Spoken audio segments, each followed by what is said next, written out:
Banyak dari kita yang sebenarnya terjebak dalam kondisi yang disebut new poor tanpa kita sadari.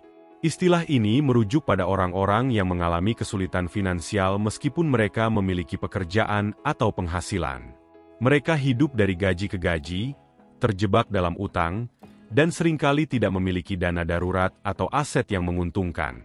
Dalam video ini, kita akan membahas tanda-tanda yang menunjukkan apakah kalian termasuk dalam kategori ini dan bagaimana cara mengubah keadaan keuangan kalian. 1. Kesulitan menghadapi inflasi. Salah satu tanda yang paling mencolok dari kondisi new poor adalah kesulitan dalam menghadapi inflasi. Saat harga barang dan jasa terus meningkat, banyak orang merasa terjepit karena pendapatan mereka tidak sebanding dengan biaya hidup yang semakin tinggi. Misalnya, harga kebutuhan pokok seperti beras, sayuran, dan bahan bakar seringkali melonjak, sementara gaji tetap stagnan. Hal ini membuat banyak orang harus berpikir dua kali sebelum membeli barang-barang sehari-hari, dan seringkali mereka terpaksa mengorbankan kebutuhan penting demi memenuhi kebutuhan mendesak lainnya. Kondisi ini tidak hanya berdampak pada keuangan individu, tetapi juga pada kesehatan mental. Rasa cemas dan stres akibat tekanan finansial dapat memengaruhi kualitas hidup secara keseluruhan. Ketika seseorang merasa tidak mampu memenuhi kebutuhan dasar, itu bisa menimbulkan perasaan putus asa dan kehilangan harapan. Oleh karena itu, penting untuk menyadari bahwa inflasi bukan hanya masalah ekonomi, tetapi juga masalah sosial yang mempengaruhi banyak orang di sekitar kita. 2. Hidup dari gaji ke gaji. Tanda berikutnya adalah hidup dari gaji ke gaji, di mana banyak orang merasa terjebak dalam siklus yang tidak berujung. Jika gaji yang diterima hanya cukup untuk membayar sewa rumah dan kebutuhan sehari-hari, itu bisa menjadi sinyal bahwa seseorang sedang berjuang secara finansial. Banyak yang terpaksa tinggal bersama orang tua, atau berbagi tempat tinggal dengan teman untuk mengurangi beban biaya hidup. Situasi ini seringkali membuat mereka merasa tidak mandiri dan terjebak dalam rutinitas yang monoton. Kondisi ini juga dapat menghambat pertumbuhan pribadi dan profesional. Ketika seseorang tidak memiliki cukup uang untuk berinvestasi dalam pendidikan atau pengembangan keterampilan, peluang untuk mendapatkan pekerjaan yang lebih baik menjadi semakin kecil. Akibatnya, mereka terjebak dalam pekerjaan yang tidak memuaskan dan tidak memberikan peluang untuk berkembang. Ini adalah siklus yang sulit untuk diputus. Tetapi dengan kesadaran dan upaya, ada harapan untuk keluar dari situasi ini.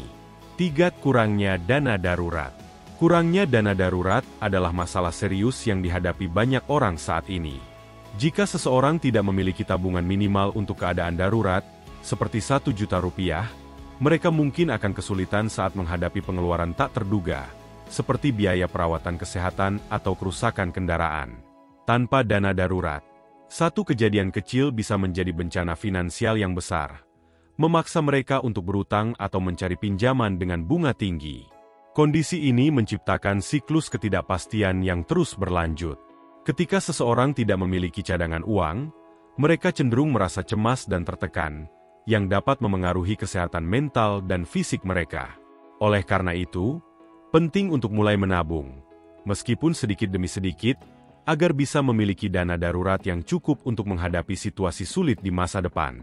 4. Beban utang. Beban utang adalah salah satu tantangan terbesar yang dihadapi oleh banyak orang.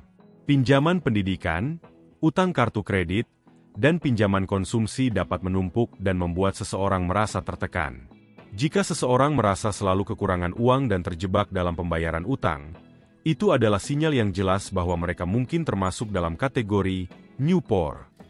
Utang yang terus bertambah dapat mengganggu rencana keuangan jangka panjang dan membuat sulit untuk mencapai tujuan hidup.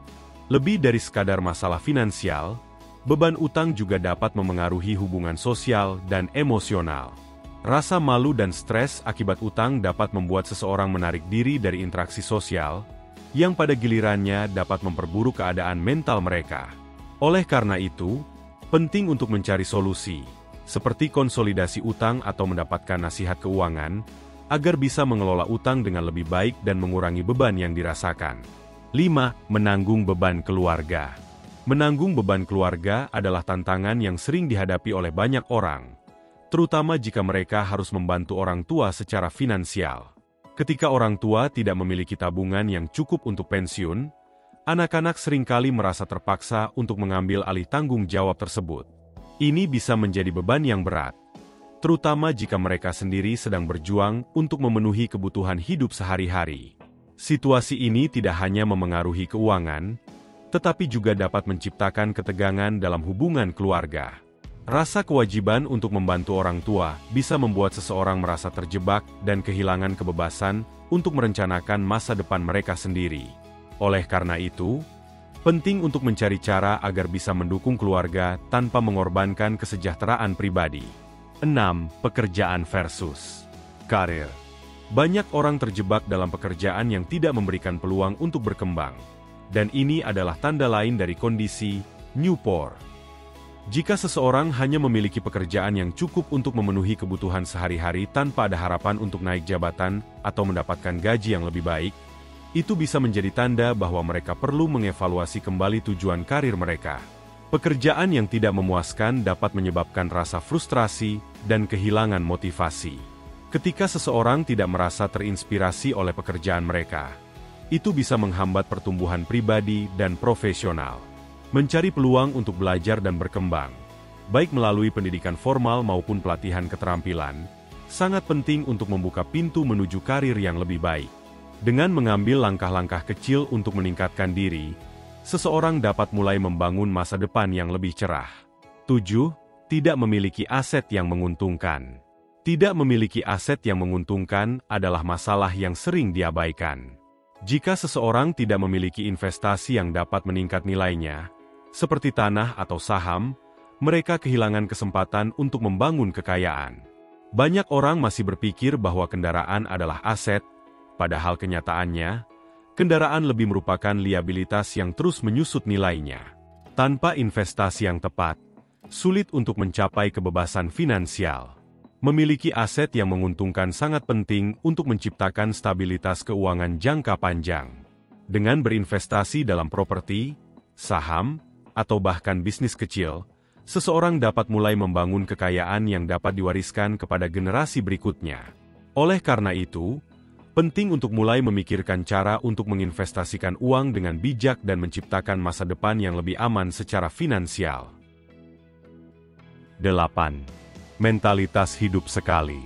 Mentalitas hidup sekali atau YOLO seringkali menjadi penghalang bagi banyak orang untuk merencanakan masa depan mereka. Dalam situasi di mana banyak orang merasa tertekan secara finansial, mereka cenderung memilih untuk memanjakan diri dengan pengeluaran yang tidak perlu, seperti makan di luar atau membeli barang-barang mewah. Meskipun penting untuk menikmati hidup, terlalu fokus pada kepuasan instan dapat mengakibatkan masalah keuangan yang lebih besar di kemudian hari. Ketika seseorang mengabaikan perencanaan keuangan demi kesenangan sesaat, mereka berisiko terjebak dalam siklus utang dan ketidakpastian. Oleh karena itu, penting untuk menemukan keseimbangan antara menikmati hidup dan merencanakan masa depan. Dengan membuat anggaran dan menetapkan tujuan keuangan, seseorang dapat belajar untuk menikmati hidup tanpa mengorbankan keamanan finansial mereka. 9. Rencana pembayaran. Menggunakan layanan beli sekarang, bayar nanti bisa menjadi solusi yang menggoda, tetapi seringkali berujung pada masalah keuangan yang lebih besar. Banyak orang terjebak dalam jebakan utang karena mereka tidak menyadari betapa cepatnya bunga dapat menumpuk. Ketika seseorang terus-menerus menggunakan metode ini untuk memenuhi kebutuhan sehari-hari, mereka mungkin tidak menyadari bahwa mereka sedang mengorbankan stabilitas keuangan jangka panjang demi kenyamanan sesaat. Penting untuk menyadari bahwa setiap kali kita memilih untuk membayar dengan cara ini, kita sebenarnya sedang menambah beban utang yang harus dibayar di masa depan.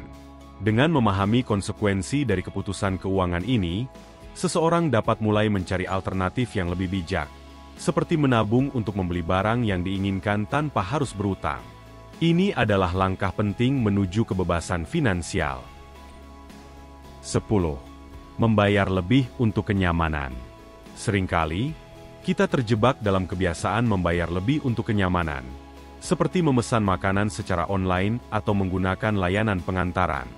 Meskipun ini bisa menghemat waktu, biaya tambahan yang dikeluarkan untuk kenyamanan ini dapat menambah beban keuangan kita. Jika kita tidak berhati-hati, Pengeluaran kecil ini bisa menumpuk dan mengganggu anggaran bulanan kita. Untuk mengatasi masalah ini, penting untuk mulai mempertimbangkan pilihan yang lebih hemat. Memasak di rumah atau merencanakan belanja dengan bijak bisa menjadi cara yang efektif untuk mengurangi pengeluaran. Dengan sedikit usaha dan perencanaan, kita bisa menikmati kenyamanan tanpa harus membayar lebih, sehingga bisa mengalokasikan dana untuk hal-hal yang lebih penting. 11. Transaksi digital.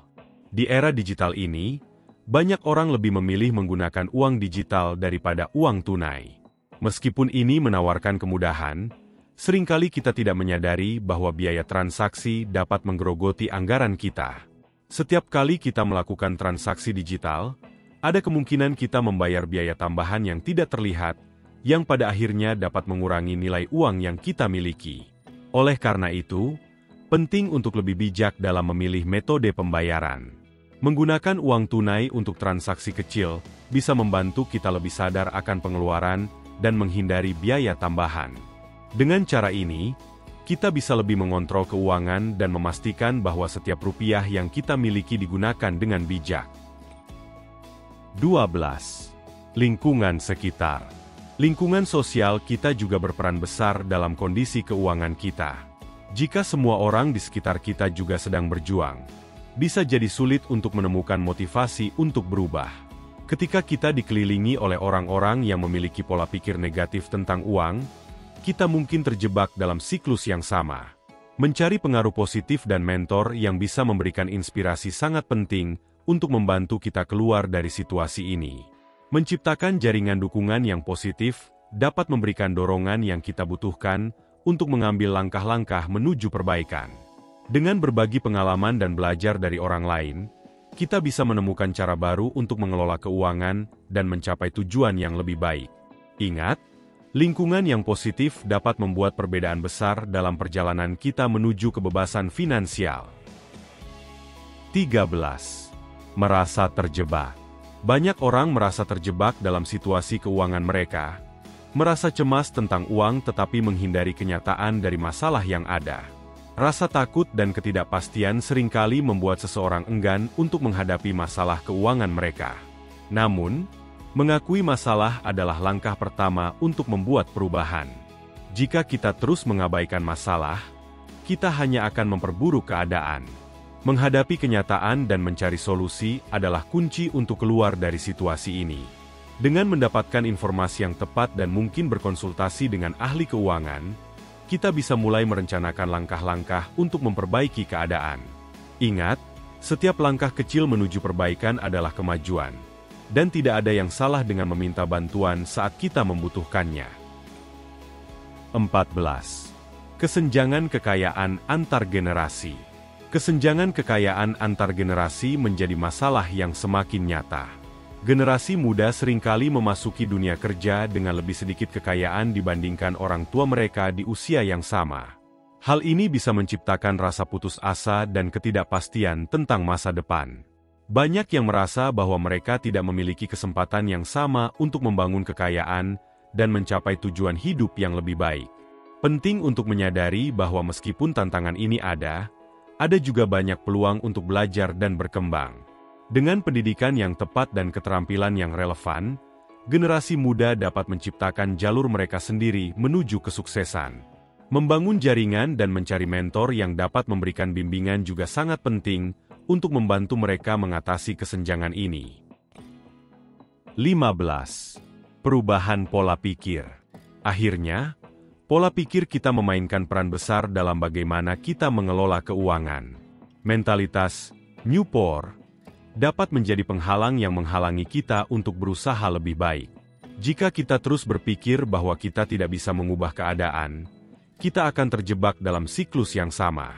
Namun, dengan mengubah pola pikir dan mulai melihat peluang di sekitar kita, kita bisa mulai mengambil langkah-langkah menuju perbaikan. Membangun pola pikir yang positif dan proaktif adalah kunci untuk mencapai kebebasan finansial. Dengan menetapkan tujuan yang jelas dan berkomitmen untuk mencapainya, kita bisa mulai melihat perubahan nyata dalam hidup kita. Ingat, setiap langkah kecil menuju perbaikan adalah langkah menuju masa depan yang lebih cerah. Nah, itu dia. Semoga pembahasan ini bisa memberikan wawasan baru tentang tantangan yang dihadapi banyak orang saat ini. Jangan lupa untuk like, share, dan subscribe untuk konten menarik lainnya. Sampai jumpa di video berikutnya.